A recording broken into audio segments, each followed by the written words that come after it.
Dimmi la verità, Jenny. Quante volte sei venuta qui durante la mia assenza? Spesso, vero? A te non posso nascondere niente. È una passeggiata che faccio quasi tutte le mattine.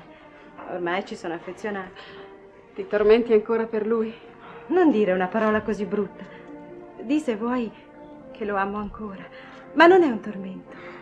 Se non potessi più venire qui sì che soffrirei. Perché nulla può darmi conforto come ripensare a quei giorni, i soli nella mia vita in cui sono stata felice. Vedi, Lizzy, c'è stato un momento in cui veramente mi sono illusa che sarei diventata la signora Bingley. E tornando qui in questo parco, lasciando un po' correre la fantasia, mi pare di rivivere quei momenti di gioia. Mi sto chiedendo se riuscirai mai a dimenticarlo. Probabilmente no. Ma non lo vorrei neppure. Mi sentirei vuota, arida, inutile senza quel ricordo.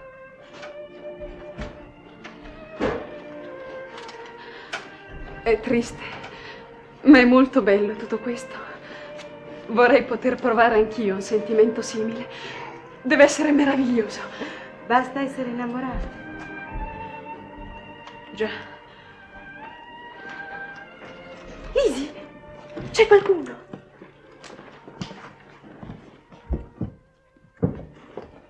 Le signorine desiderano? Oh, scusi, lei è al servizio del signor Bingley? Signor Bingley? No, perché? Allora, il castello è stato venduto? E che ne so, io sono al seguito della signorina Darcy. Ah, a lei è la cameriera. Cameriera? Governante vuol dire. Ma loro cosa vogliono, scusi? È arrivata la signorina Georgiana. Sì, siamo arrivati ieri sera con suo fratello. Che viaggio! Brutte strade qui al sud. E potrebbe annunciarci? E a chi? Ci sono soltanto io in casa. Il signor Darcy ha accompagnato sua sorella da una famiglia qua vicino. Pare ci tenga molto a presentarla. Oh, io non ci tengo affatto degli affari degli altri, perché degli affari dei signori non mi interesso. So soltanto che è una settimana che se ne parla. Grazie, arrivederci, grazie.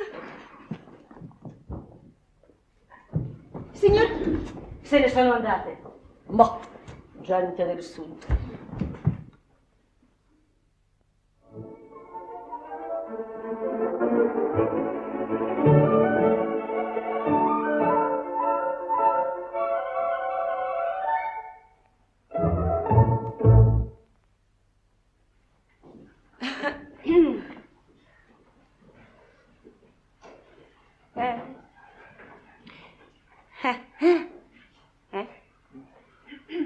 Se continua così, avremo un'estate piuttosto calda.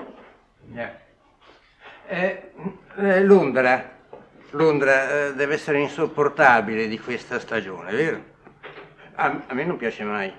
Ha ragione, signor Bennet. Le bellezze di Londra non valgono la serenità di questi luoghi. Io mi riprometto giorni di vero riposo. Vedrà che l'aria le farà molto bene. Anche a sua sorella, un po' pallidina, E vedrà che dopo 2 settimane di permanenza diventerà bella e florida come le mie figliole. Si tratteranno molto a Netherfield? Ripeto, per ora non ho altro programma che riposare, poi vedremo, decideremo più in là. Ad ogni modo non ci priveremo della vostra compagnia così presto, signora Bennet. Ma lei è gentile. Darà qualche festa al castello, signor Darcy? E perché no? Lei lo sa, io non amo il ballo, ma mia sorella, per sua fortuna, non è in questo del mio stesso avviso. Oh, David, non devi sacrificarti per me. Ma non sarà affatto un sacrificio. Oh, eccole qua! Sono di ritorno, bambine!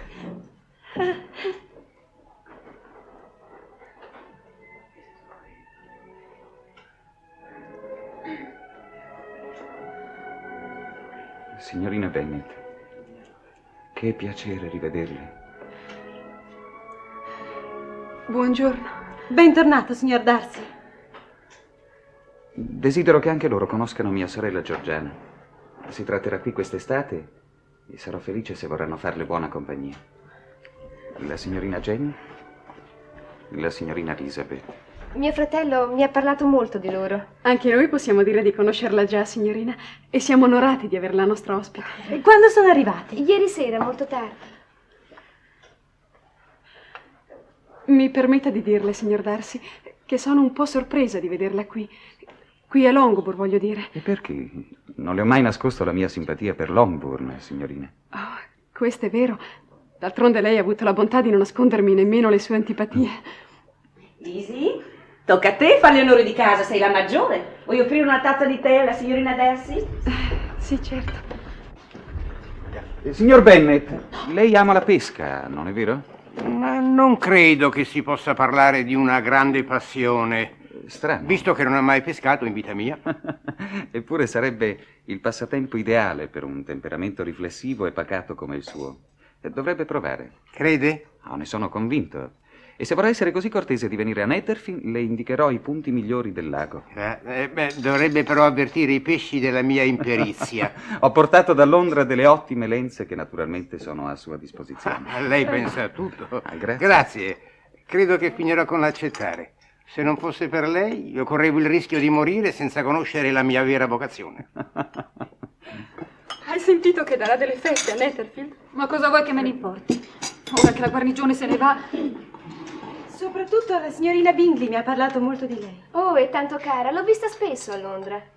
E il signor Bingley è sempre molto occupato con i suoi affari? Affari? Non direi proprio. Non c'è festa a Londra a quale il signor Bingley manchi. È diventato insostituibile. Ah, allora si spiega perché ha preferito rimanere in città. Oh, ma qui è tanto bello. Io credo che ci staremo meravigliosamente. Prego. Grazie. Grazie. Mi scusi, no? Prego, per carità.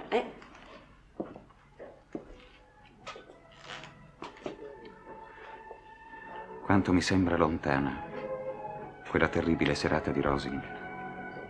E così anche per lei, signorina Elizabeth. Vorrei tanto che potessimo superare quel ricordo. Io non chiedo altro. Ho sofferto troppo, mi creda.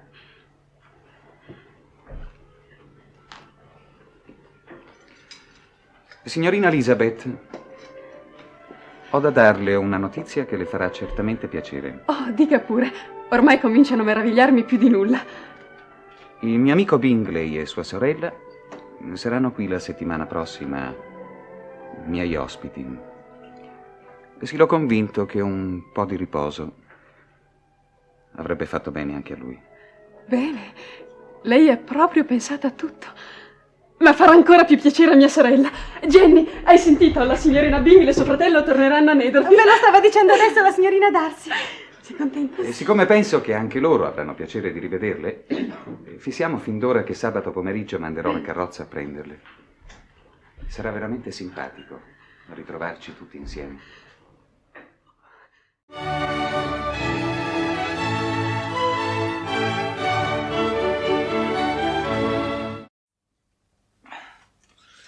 Het is bijzonder vriendelijk van u dat u mij zo vroeg op de dag al wilt ontvangen. Te meer daar u mij eigenlijk niet eens kent.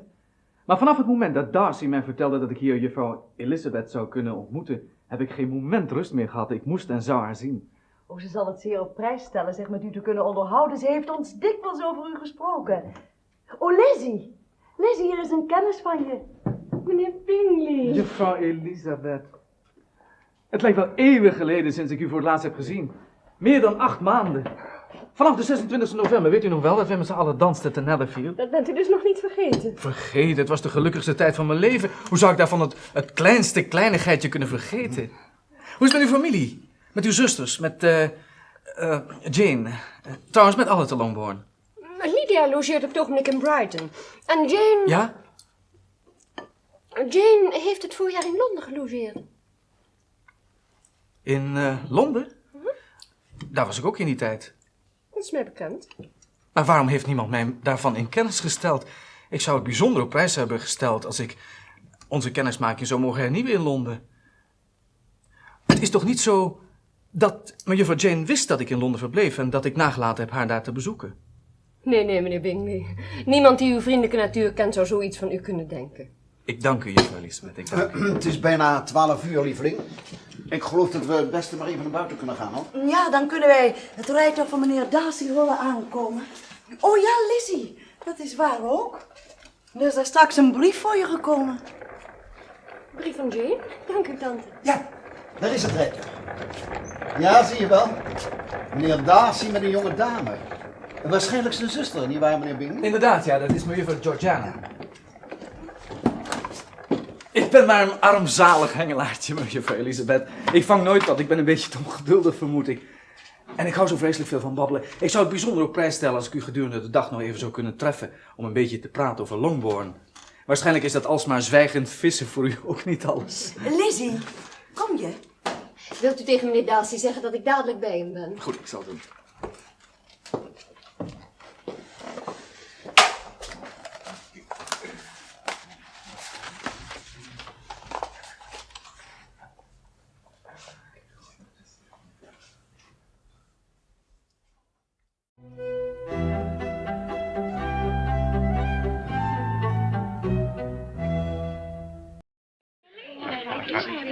Thank you very much. I'm happy to have made your acquaintance, Miss Bennet. My brother has spoken much of you. I hope he has not spoken such terms as to make you wish to avoid the acquaintance. Oh, no, Miss Bennet. He finds you lovely and amiable.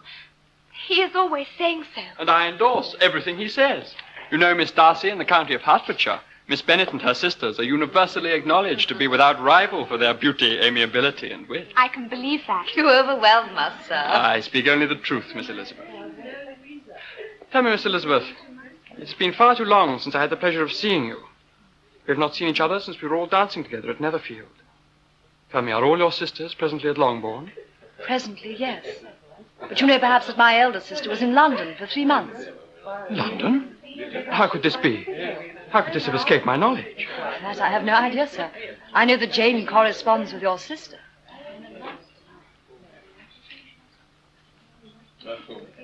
Excuse me, I must ask her how this happened. Caroline? Excuse Did me, you know Charles, that Miss Bennet spent 3 months in London this winter? Charles, you astonish me. Mr. Gardiner was just... Please forgive me, Mr. Gardner. Now, Caroline, I would like an explanation. Yeah, I must intervene here. I am as much at fault as your sister, if fault there was. We believe that we were acting in your best interests.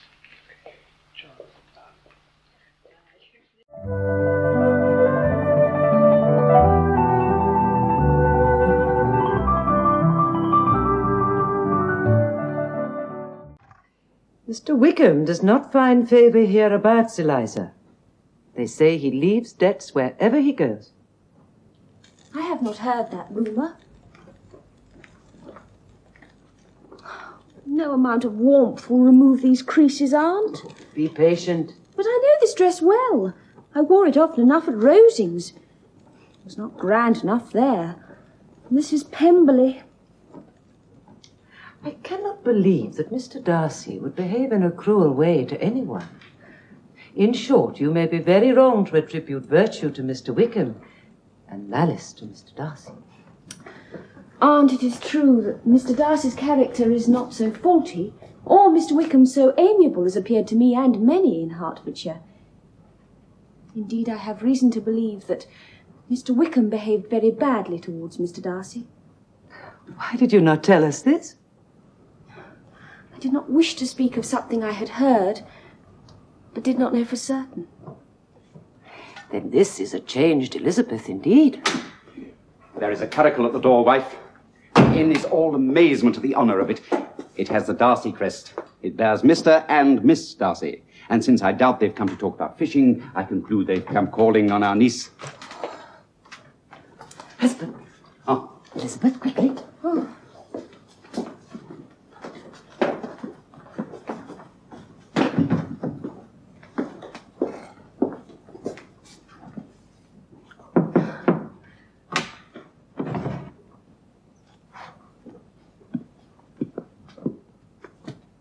Mrs. Gardiner, Mr. Gardiner, Miss Bennet. May I introduce Miss Georgiana Darcy? My sister has just arrived from the south, and I hasten to introduce her. Mrs. Gardiner, Mr. Gardiner, Miss Bennet, my brother has spoken of you. Shall we sit down? Miss Darcy was not proud at all. If she was quiet, it was because she was shy and very tired. It was a long journey from London. She scarcely said a word, but she looked very pleasant. figure is very well formed for 16. Her appearance in general was womanly, graceful. I expected her to be quite as frightening as her brother. But she was not. She was charming and easy. I do not find Mr. Darcy frightening. He is so acute an observer. So are you, Eliza. Now, I hope you will be pleasant to Mr. Bingley tomorrow. Of course. My anger against him has been long since done away. I look forward to seeing him. Although I'm not so sure about his sisters.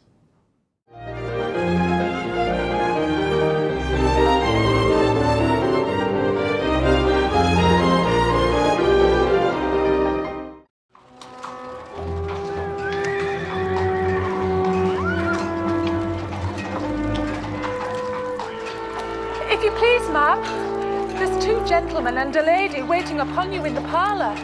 One of the gentlemen is Mr. Darcy. Thank you. Tell them I shall come directly.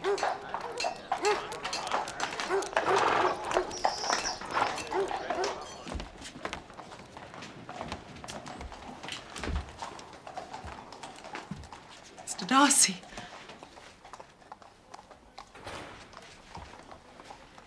I hope that you have not been waiting long. Not at all. May I introduce my sister, Georgiana?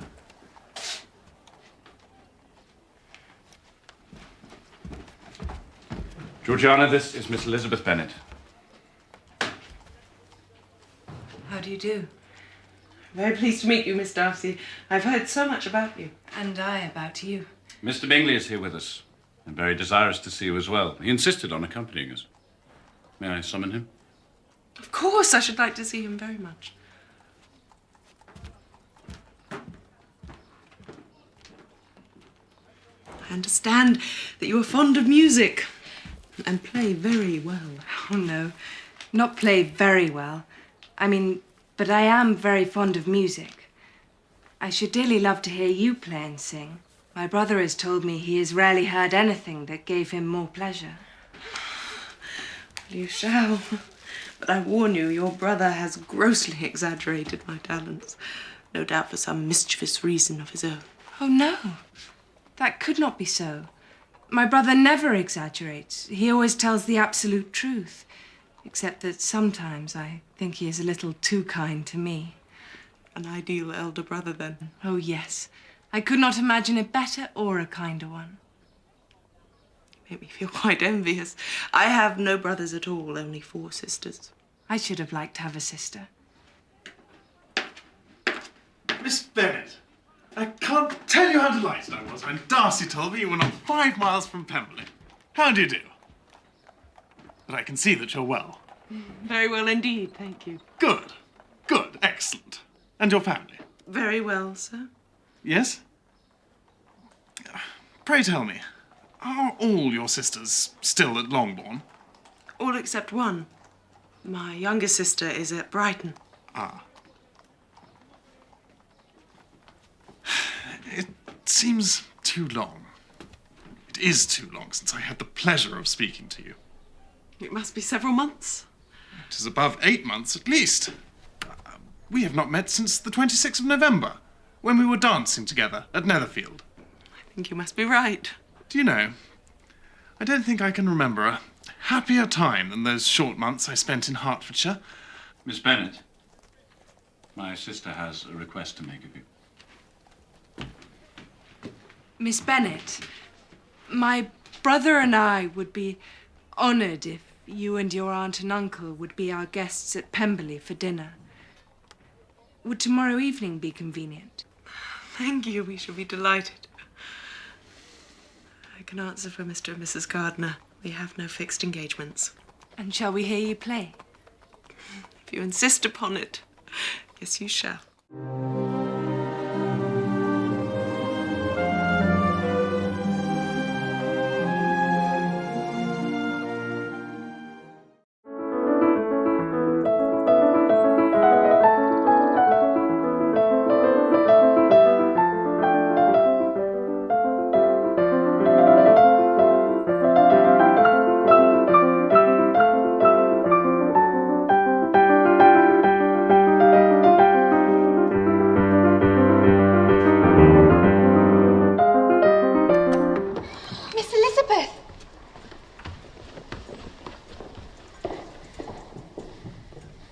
my sister, Miss Georgiana. My brother has told me so much about you. I feel as if we are friends already. Oh, thank you. What a beautiful pianoforte. My brother gave it to me. He shouldn't have. Yes, I should. Oh, very well then. Easily persuaded, is she not? Your unfortunate brother once had to put up with my playing for a whole evening. But he says you play so well. Then he has perjured himself most profoundly. No, I said played quite well. Oh, quite well is not very well. I'm satisfied.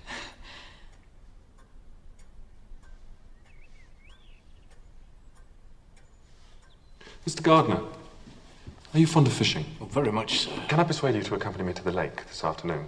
It's very well stocked, and its occupants left in peace for far too long. I would be delighted. Do you play duets, Miss Elizabeth? Only when forced. Brother, you must force her.